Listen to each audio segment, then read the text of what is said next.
Glorifique o nome do Senhor, adore a Ele. Louvado seja o teu nome para todo sempre. Deus, nós te louvamos. Nos dá sabedoria para construir a nossa vida em Ti. Que o Senhor seja o firme fundamento da nossa existência. Deus, eu apresento esses adolescentes que estão aqui nesse altar.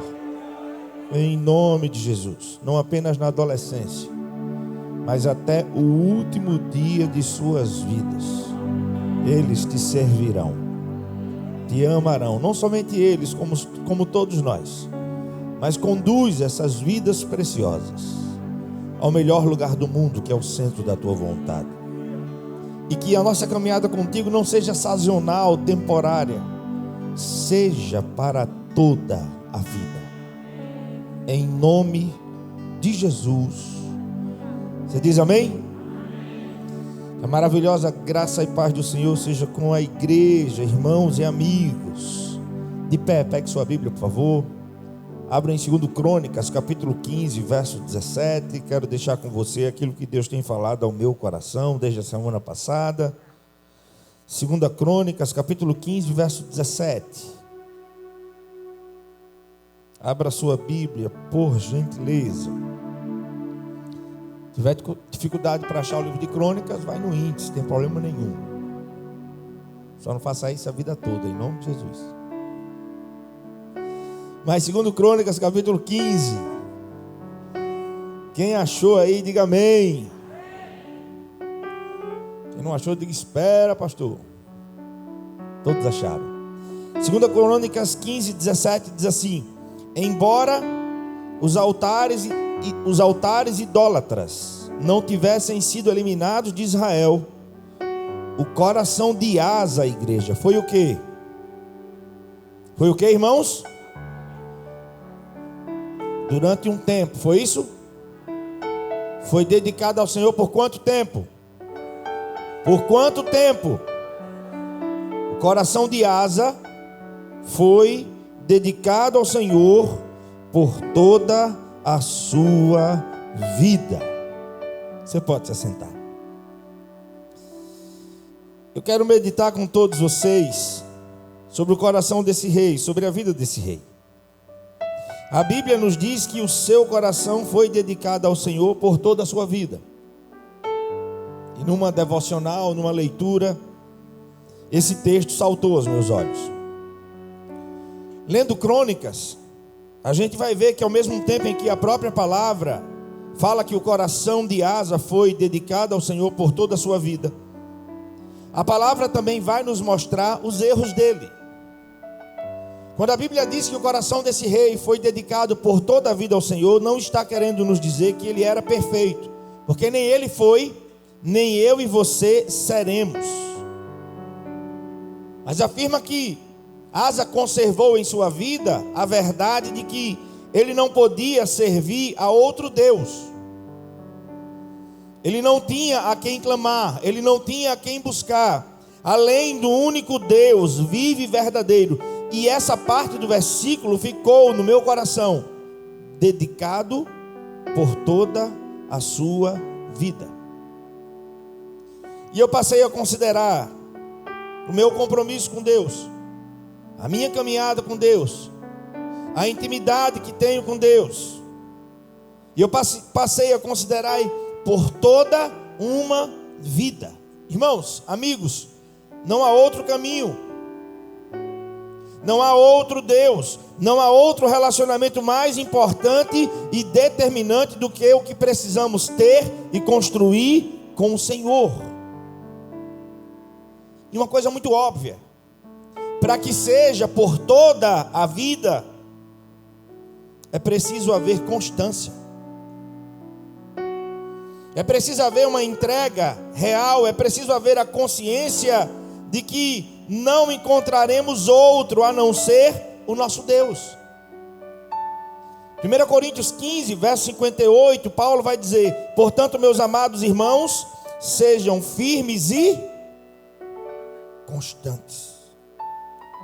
Com pandemia, sem pandemia, eu vi essa pandemia abalar a vida de alguns crentes, irmão. Esfriou mesmo. Queria ver se fosse uma guerra. Eu queria ver se estivessem incendiando igrejas. Como é que seria a nossa busca? Indo para casa hoje, depois do almoço, vi um testemunho no Insta da ADVEC e botei no carro para ver. Um adolescente, 16 anos, no Cazaquistão, foi preso porque pregou a palavra para um outro e que se converteu. Desertar do islamismo é crime. O que se converteu foi morto. E esse foi preso. Diz de hoje. 16 anos. E diariamente ele era torturado. Com agulhas debaixo de suas unhas. O pastor dá o testemunho. Está lá na ADVEC, na igreja do pastor Silas. Todo dia. Agulha embaixo da sua unha. Sabe para quê? Para ele negar Jesus. Negou? Negou não, irmão. 16 anos. Se converteu dentro da prisão, mais 138. É alguém que se compromete com Deus ao ponto de estar disposto a pagar o preço da sua vida. Sejamos honestos. Até que ponto vai a dedicação que dizemos ter para com Deus? Até onde já fomos ou estamos dispostos a ir para não sair disso aqui? Tenho certeza que eu, você, nenhum de nós aqui, muito raramente alguém aqui teve que resistir até o sangue, como diz o autor aos Hebreus, por causa do pecado. Muito poucos aqui não conhecem a sua história. Não sei se tem alguém que já foi para países, outros países, perseguição, creio que não. 16 anos. 16 anos. Não negou. Saiu da prisão. E ainda ganhou mais 138 para Jesus. Alguém que de forma consciente decidiu consagrar a sua vida ao Senhor. Não por um tempo. Não no período de um acampamento. Não no tempo de um congresso na igreja. Não no tempo de uma festividade. Mas por toda uma vida. Eu queria que você e eu nos submetêssemos à ministração do Espírito Santo de Deus para considerarmos que dedicação há na minha e na sua vida, na caminhada com o Senhor. Se você tem por objetivo caminhar com Ele, não apenas como mais uma opção para a vida, não como apenas uma ideologia qualquer, mas como único caminho, você tem que ser constante. É preciso constância. É preciso firmeza. Firmeza. E quando a gente pensa no apóstolo Paulo, nas várias cartas que ele escreveu, inspirado pelo Espírito Santo, me identifico muito quando Paulo usa as figuras de atividades atléticas e faz o comparativo com a vida cristã. Quando a gente lê Coríntios, a gente vê Paulo utilizando a figura de atletismo, pugilismo, para incentivar os cristãos, a igreja de um modo geral, a lutar, mas não é lutar de qualquer forma, a correr, mas não é correr de qualquer forma, a viver como alguém que sabe que no final dessa trajetória, o que a gente tem é vitória. Todo atleta em qualquer modalidade precisa se dedicar com afinco. Todo atleta precisa se dedicar a ponto de alcançar a sua melhor forma física e técnica. Se ele quer a máxima produtividade, a excelência em seu desempenho, ele não pode desistir. Ele tem que ser constante. Se ele quer sempre se superar, se ele quer sempre se aperfeiçoar, esse é o dia a dia de um atleta. Para isso ele precisa, como Paulo disse, ser firme e constante. E como se não bastasse, ele diz, sempre abundante. Olha o que ele fala.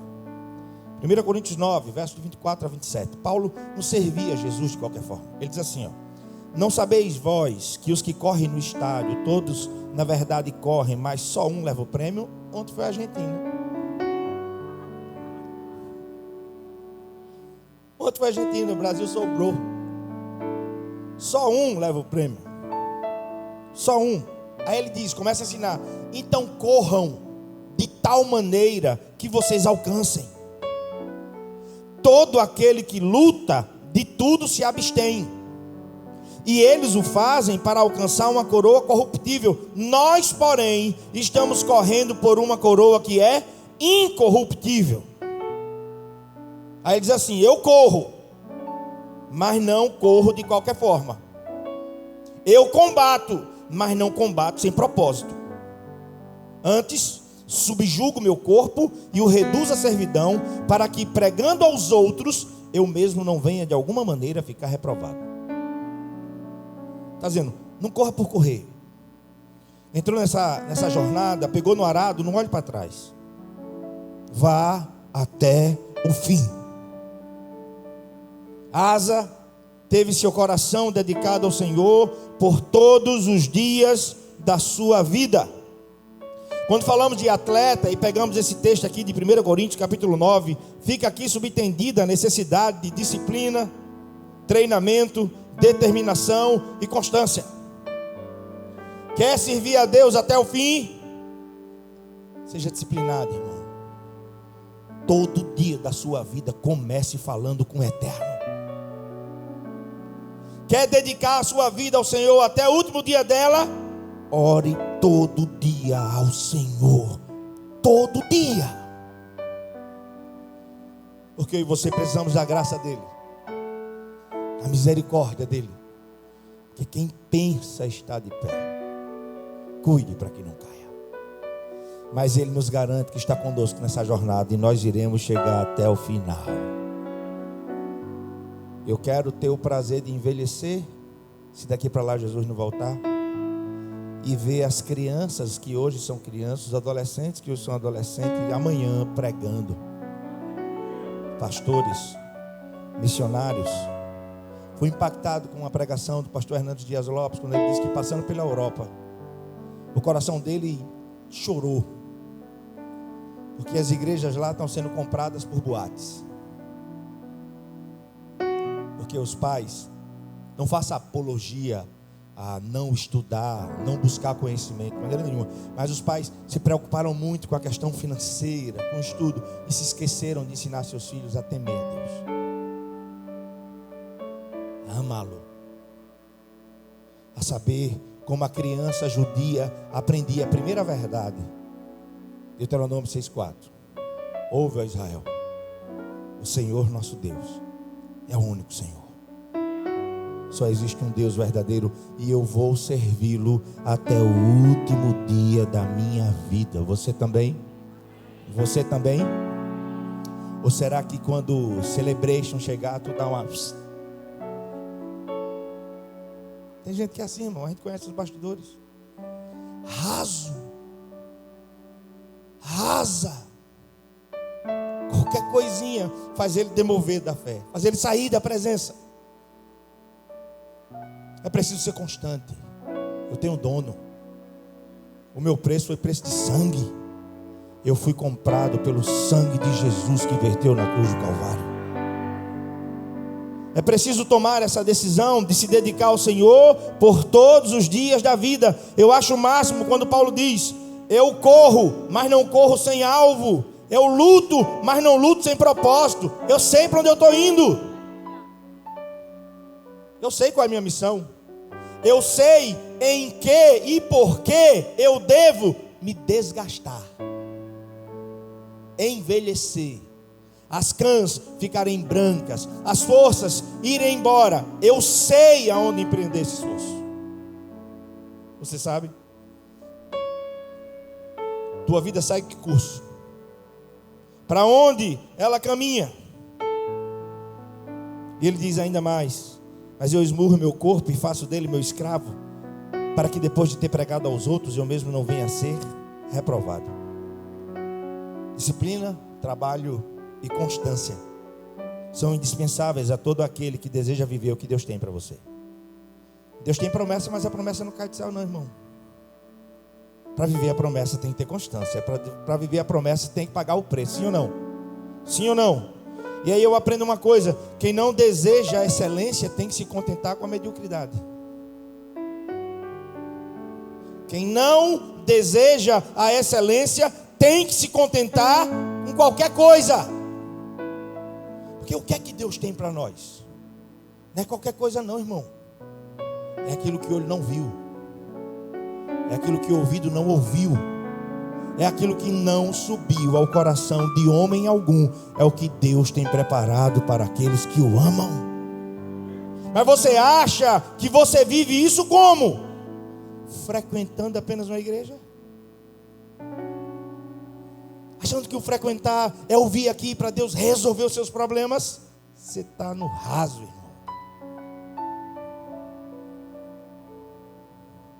Vida com Deus é isso? Não, é muito mais do que isso, irmão. Ele tem um plano para a tua vida. Ele quer você um instrumento poderoso, usado e ousado na mão dele, cheio da palavra, cheio do Espírito, para dedicar toda a sua vida. 2 Coríntios 15:17, o texto base, diz que o coração de Asa foi dedicado ao Senhor. Mas a Bíblia, ao mesmo tempo, não esconde as falhas desse homem.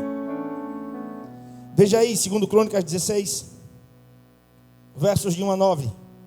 Depois você lê. Mas olha aí, passe rapidamente pelos versículos. O texto vai mostrar que Asa faz uma aliança com o rei da Síria, quando deveria ter dependido só de Deus. Contexto de guerra, seria atacado. E aí ele age por ele. Ele faz o quê? Ele faz um acordo com o rei da Síria, quando deveria ter dependido só de Deus. Mas quem nunca, olhe para mim, quem nunca numa hora tensa não teve que agir de maneira impensada e depois voltar para Deus e dizer: Senhor, me perdoa? Quem nunca? Me perdoa porque eu deveria ter confiado só no Senhor, dependido só no Senhor. Quem nunca, quando a situação aperta, a primeira atitude não é entrar no quarto, fechar a porta e falar com o Eterno. A atitude às vezes é falar com quem? Com os cupincha. Não resolve nada, fala com quem resolve, irmão. Entra no quarto, fecha a porta. Ele vai te ouvir em secreto e Ele vai te responder publicamente. Quando isso acontecer, sabe o que é que vai surgir no teu coração? Eu tenho intimidade com Deus. Foi só eu e Ele, eu falei com Ele, Ele me ouviu e Ele me respondeu. Aí você aprende que vale a pena caminhar até o último dia da vida com esse Deus dessa forma. Mas não é aderir a um sistema religioso, é se entregar alma, corpo e espírito. Esse homem errou. 2 Crônicas 16, verso 10. Ele persegue um profeta, ele manda prender um profeta. 2 Crônicas 16, verso de 12 a 14. No final da vida ele está doente, ele teme, ele procura os médicos, e a Bíblia diz que ele confiou mais nos médicos do que no Senhor. Humanidade. Mas o que a palavra registra acerca desse homem são duas coisas. 2 Crônicas 15, 17, que o coração dele foi totalmente dedicado ao Senhor. E 2 Crônicas 14, verso 2. Asa fez o que o Senhor, o seu Deus, aprova. A forma como você tem vivido, tem tido a aprovação de Deus? Tem tido a aprovação do Senhor? Esse homem buscava a aprovação de Deus. Era falho, como eu e você, mas havia sinceridade. Ele queria agradar ao Senhor. Por isso, o relato que fica acerca desse rei, registro que fica no livro das Crônicas, no livro de Reis, é que esse rei teve o seu coração dedicado por toda a vida. Porque Provérbios 10, verso 7 diz que a memória deixada pelos justos será uma bênção, mas o nome dos ímpios apodrecerá.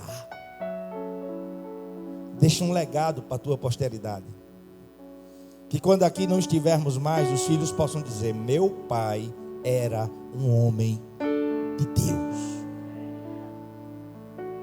Eu aprendi o que era certo e errado dentro da minha casa. E sabe qual é a máxima para um pai e para uma mãe? É o filho chegar na vida adulta e dizer: eu vou servir o Deus dos meus pais. Eu vou servir. Pode não deixar uma conta gorda. Se puder deixar, deixa, irmão. Facilita a vida deles aí. Mas não crie herdeiros, não. Prepare sucessores. Que não aprende na vida o valor das coisas, sabe? O preço das coisas. Dá valor realmente. Em nome de Jesus. A memória, ou seja, o exemplo de vida, o testemunho deixado pelos justos, por aqueles que verdadeiramente conhecem o Senhor, será uma bênção, porque mesmo depois de aqui não estarmos, esse testemunho vai abençoar vidas. Asa teve o seu coração dedicado a Deus por toda a sua vida. Amém? Amém? Mas a Bíblia vai nos mostrar, e eu vou ler aqui para você. Infelizmente, hoje em dia também há esses que dizem, sabe o quê? É inútil servir a Deus. Escuta. Malaquias capítulo 3, verso 13. Escuta. Olha o que diz o texto. Vocês têm dito palavras duras contra mim, diz o Senhor. Ainda assim perguntam, o que é que temos falado contra ti? Vocês têm dito, é inútil servir a Deus. O que ganhamos quando obedecemos os seus preceitos e ficamos nos lamentando diante do Senhor dos Exércitos? Por isso agora consideramos felizes os arrogantes, pois eles prosperam. Os que praticam o mal escapam ilesos. Os que desafiam a Deus, nada lhes acontece. Depois, aqueles que temiam o Senhor, conversavam uns com os outros e o Senhor os ouviu com atenção. Foi escrito um livro como memorial na sua presença acerca dos que temiam e honravam o seu nome. Olha o que Deus vai falar agora. Verso 17. No dia em que eu agi, diz o Senhor dos Exércitos, aqueles que persistem em servir, aqueles que persistem em obedecer, no dia em que eu agi, diz o Senhor dos Exércitos, vocês serão o meu tesouro pessoal, e eu terei compaixão deles, como um pai tem compaixão do filho que lhe obedece. Olha para mim, vale a pena servir a Deus, vale a pena dedicar toda essa vida, que é única, ao Senhor. Sabe por quê? Verso 18. Então vocês vão ver a diferença entre o justo e o ímpio, entre aquele que serve e aquele que não serve. Olhe para quem está ao seu lado e diga assim: sirva ao Senhor. Para quem está ao seu lado, diga: sirva ao Senhor. Diga assim: e faça isso por toda a sua vida.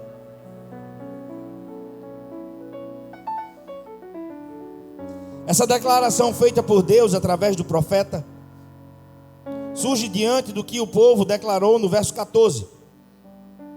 É inútil servir a Deus. Alguns dizem isso hoje também, se não com palavras, mas com atitudes. Tem gente que vive dentro da igreja, mas sem compromisso nenhum. Ouvem, recebem a palavra, mas não muda nada.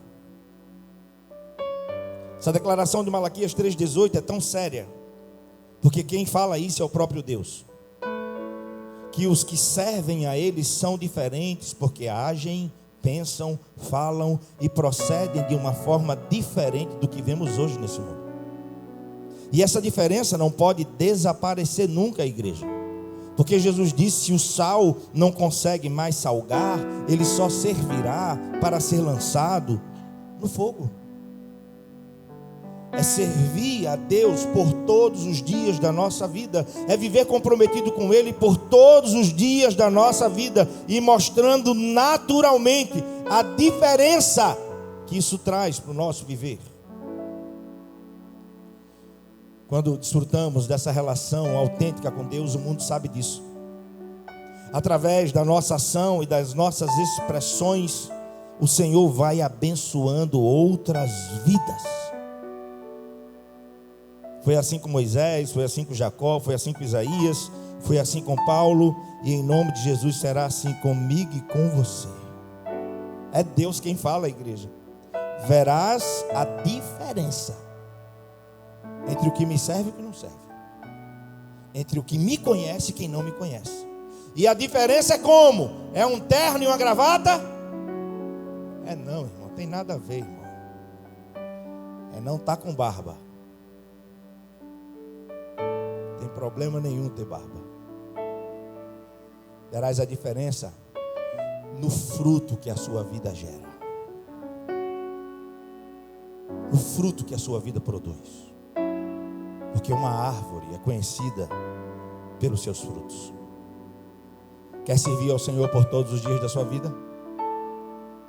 Eu prefiro que você fique reflexivo mesmo. Quer servir ao Senhor por todos os dias da sua vida? Deixa eu te dar alguns conselhos.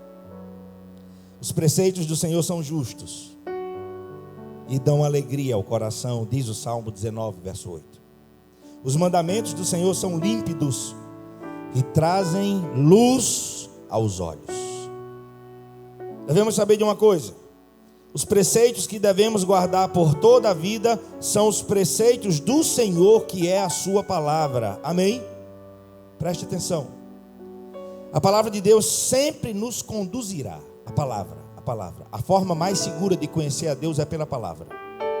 As experiências são válidas, necessárias, sem dúvida alguma. Nós somos emoção. É maravilhoso vir num culto desse, a gente se derramar, ser tocado pelo Espírito, chorar, falar em línguas, ser ministrado. É bênção ou não é? É bênção ou não é? Isso é para os nossos dias, sim ou não? Mas isso não é tudo. A forma de conhecer a Deus é por isso aqui, irmão. É pela palavra. Esse é o conhecimento consistente que traz fundamento para a nossa vida. Então, a partir do momento que nós nos relacionamos com Deus com base na palavra, a palavra vai nos conduzir a um relacionamento verdadeiro, intenso, maduro e santificador, que deve perdurar por toda a vida. Será um relacionamento, uma espiritualidade que mudará a nossa vida para sempre, ao invés de uma religiosidade que só faz criar máscara na vida das pessoas. Jesus disse assim para os fariseus de sua época: não é para mim e para você, amém? Que a palavra é dura. Tem fariseu aqui não, em nome de Jesus, amém? Mas olha como Jesus trata com quem vive a religiosidade apenas. Mateus 15, de 7 a 9. Hipócritas, bem profetizou Isaías acerca de vocês, dizendo: este povo me honra com os lábios, mas o seu coração está longe de mim. Eles se reúnem nos cultos e me adoram em vão, porque os seus ensinamentos não passam de regras ensinadas por homens. Deus quer a sua essência. Deus conhece a sua realidade. Você aparenta para mim, eu aparento para você, mas para Deus ninguém aparenta. Ninguém. Aqui em Mateus 15, Jesus está a citar o texto de Isaías 29, 13. E deixa eu lhe contextualizar. Sabe por que ele deu essa palavra tão dura? Se você for ler depois os primeiros versículos de Mateus capítulo 15, você verá que os fariseus e os mestres da lei estavam preocupados com os discípulos de Jesus, dizendo: eles não lavam a mão antes de comer. Olha a preocupação deles. Irmão, gerar problema por causa de uma parede preta, irmão. Misericórdia. Sinceramente, eu não perco tempo com isso não. De jeito nenhum, irmão. Isso é superficial. Eu quero louvar a Deus pelas 20 vidas que foram batizadas ontem. Eu quero louvar a Deus por todos aqueles que estão entrando nesse lugar e recebendo a palavra. Eu não perderei tempo com coisas superficiais. Eu quero me desgastar para pregar a palavra. Qualquer coisa eu passo para eles aí. Eles resolvem. E Jesus está dizendo o seguinte, irmãos: deixem de ser hipócritas, os fariseus. Porque o que contamina, o que torna alguém impuro, não é o que entra pela boca, Porque o que entra pela boca, depois é expelido. O que contamina é o que sai. Porque a boca fala do que o coração está cheio. É do coração que procedem os maus pensamentos. É no coração que surge o homicídio, o adultério, a imoralidade sexual, o roubo, os falsos testemunhos e as calúnias. O coração de todo problema é o problema do coração. Que no meio há um altar dedicado ao Senhor, para que nessa consagração possamos servi-lo até o último dia da nossa vida. Sinceramente, irmãos, igreja, como devemos servir a Deus até o final de nossas vidas? Vamos pensar um pouquinho. Será que agradar a Deus consiste, por exemplo, em guardar o sábado? Tanta gente perdendo tempo com isso. Marcos 2:27, palavras do nosso Senhor Jesus: o sábado foi feito por causa do homem, e não o homem por causa do sábado. Na espiritualidade que Jesus nos ensina, o homem vem antes das regras. Ele só não vem antes da palavra, mas o ser humano é mais importante que as regras. Você pode dizer amém? Será que agradar a Deus consiste em comer ou deixar de comer essa ou aquela comida?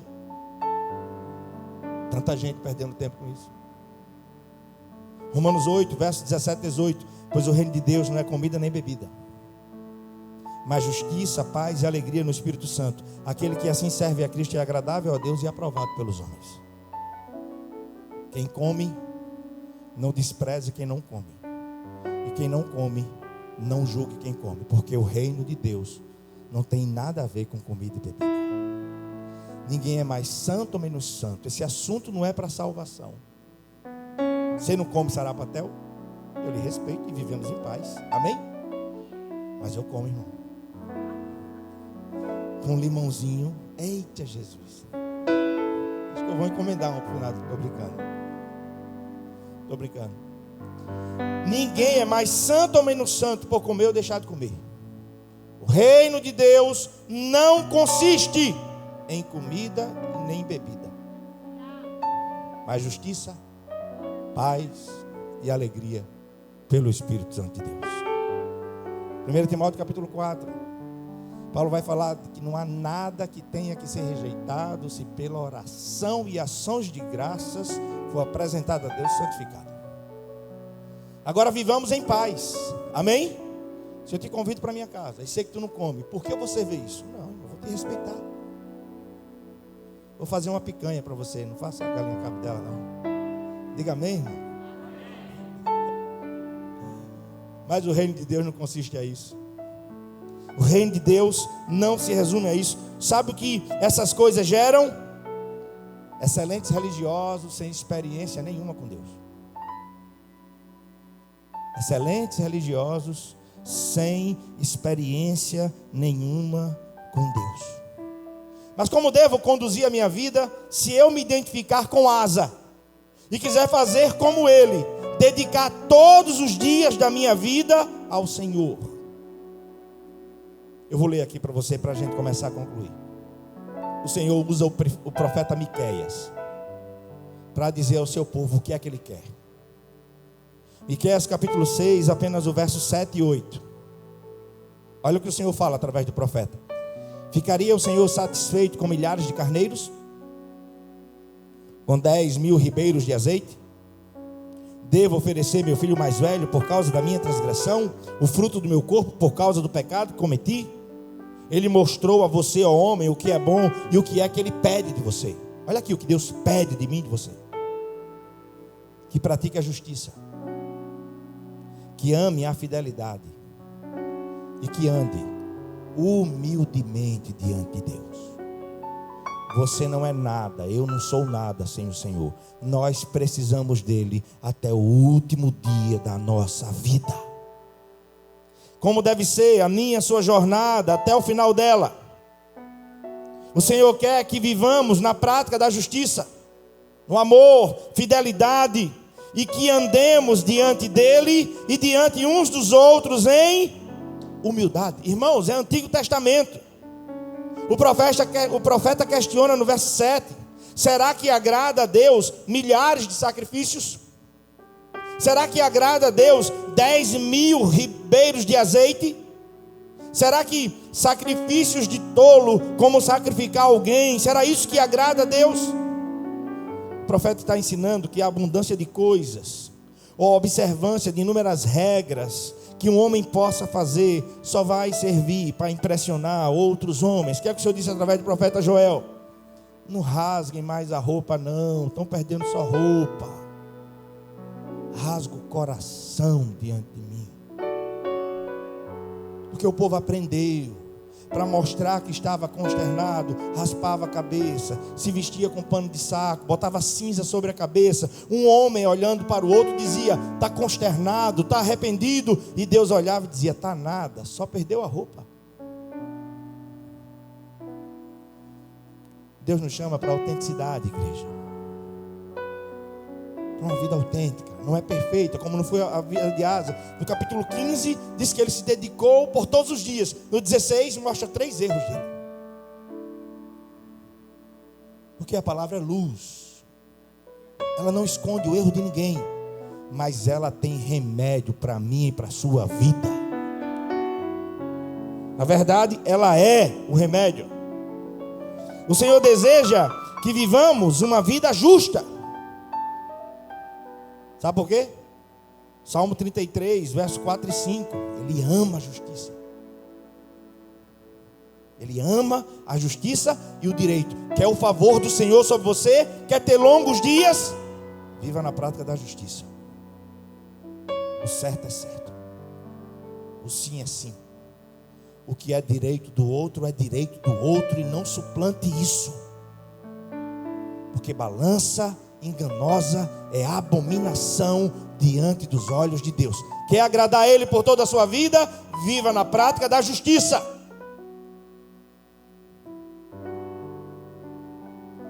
É isso que o Senhor quer de nós.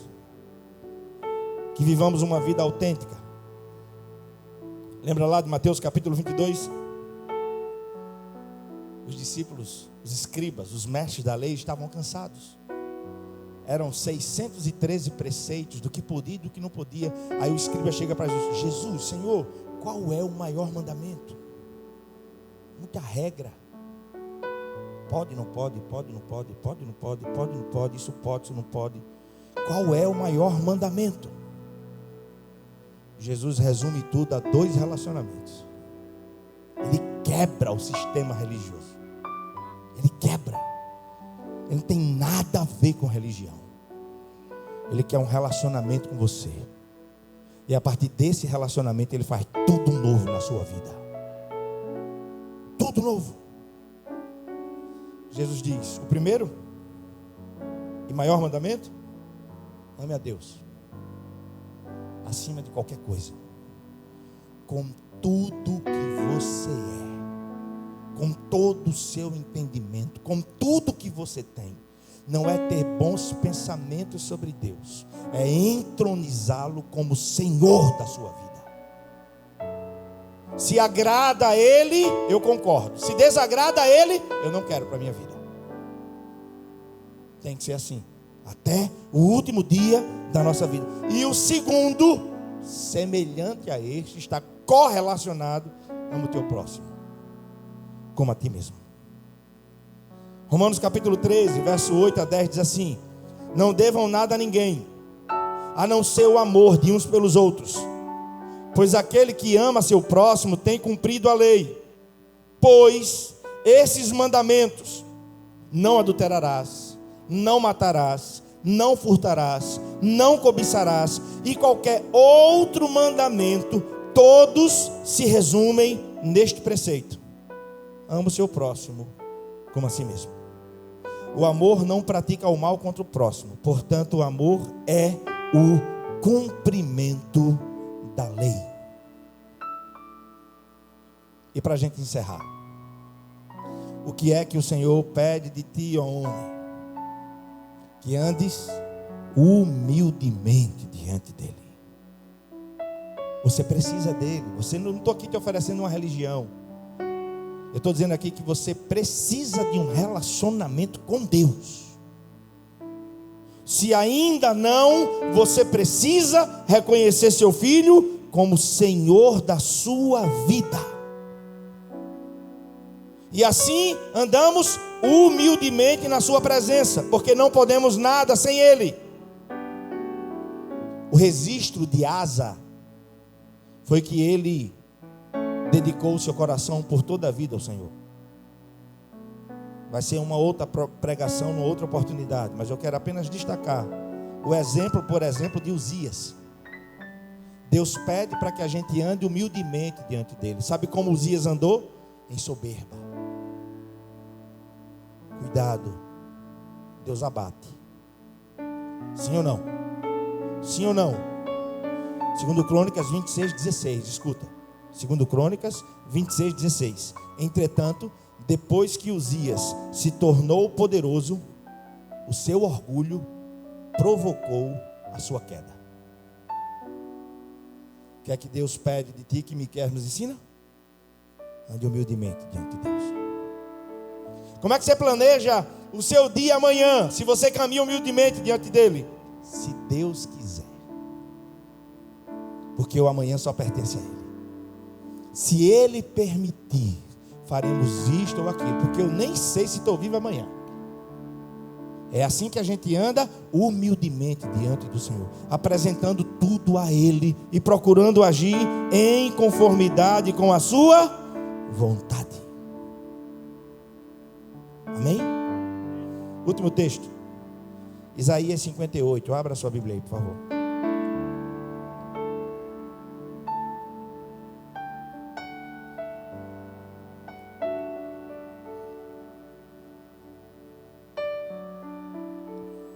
Eu vou construir a minha vida em ti, Senhor.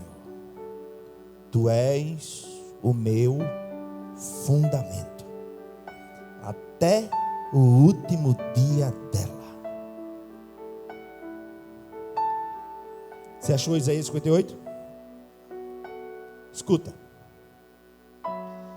Pois dia a dia me procuram, parecem desejosos de conhecer os meus caminhos, como se fossem uma nação que faz o que é direito e que não abandonou os mandamentos do seu Deus. Pedem-me decisões justas e parecem desejosos de que Deus se aproxime deles. Porque jejuamos, dizem, e não viste? Porque nos humilhamos e não reparastes? Contudo, no dia do seu jejum, vocês fazem o que é do agrado de vocês. Vocês exploram os seus empregados. Seu jejum termina em discussão, rixa, em brigas de socos brutais. Vocês não podem jejuar como fazem hoje e esperar que a sua voz seja ouvida nos céus. Será esse o jejum que escolhi? Que apenas um dia o homem se humilhe, incline a cabeça como junco e se deite sobre pano de saco e cinzas? É isso que vocês chamam jejum? Um dia aceitável ao Senhor? O jejum que desejo não é este? Soltar as correntes da injustiça, desatar as cordas do jugo, pôr em liberdade os oprimidos e romper todo jugo? Não é partilhar sua comida com o faminto, abrigar o pobre desamparado, vestir o nu que você encontrou e não recusar ajuda ao próximo, seja ele quem for? Aí sim, a sua luz irromperá como alvorada, e prontamente surgirá a sua cura, a sua retidão irá diante de você, e a glória do Senhor será a sua retaguarda. O que o Senhor pede de nós é uma vida vivida com humildade e simplicidade diante dele e dos homens. Sabe o que esse texto ensina? O povo fazia tudo direitinho no dia de jejum. Vamos contextualizar? O domingo, no dia de vir para a igreja, tudo direitinho, se humilhavam, se vestiam com pano de saco, cobriam-se com cinzas, mas não viviam a justiça, o amor, não andavam humildemente diante do Senhor. Como é que estamos andando? Como é que está a nossa vida com Deus? Se resume ao domingo? Que tipo de compromisso nós temos com Ele? Como é que está a nossa vida com Deus? Até quando vai a nossa fidelidade? Até onde estamos dispostos de andar com o Senhor? Ele mostrou a você, ó homem, o que é bom e o que o Senhor exige. Pratique a justiça, ame a fidelidade e ande humildemente diante de Deus. Equipe de louvor, se você quer realmente agradar a Deus na sua vida e dedicá-la para sempre, até o último dia dela, reconheça que você precisa dele. Se submeta a Ele, entregue a sua vida ao Senhor. Se encontra afastado, retorne hoje, agora, porque Ele quer te conduzir por todos os dias da sua vida, mas só fará se você permitir. Dedicou a sua vida ao Senhor por todos os seus dias. Qual vai ser a minha e a sua história? Feche seus olhos.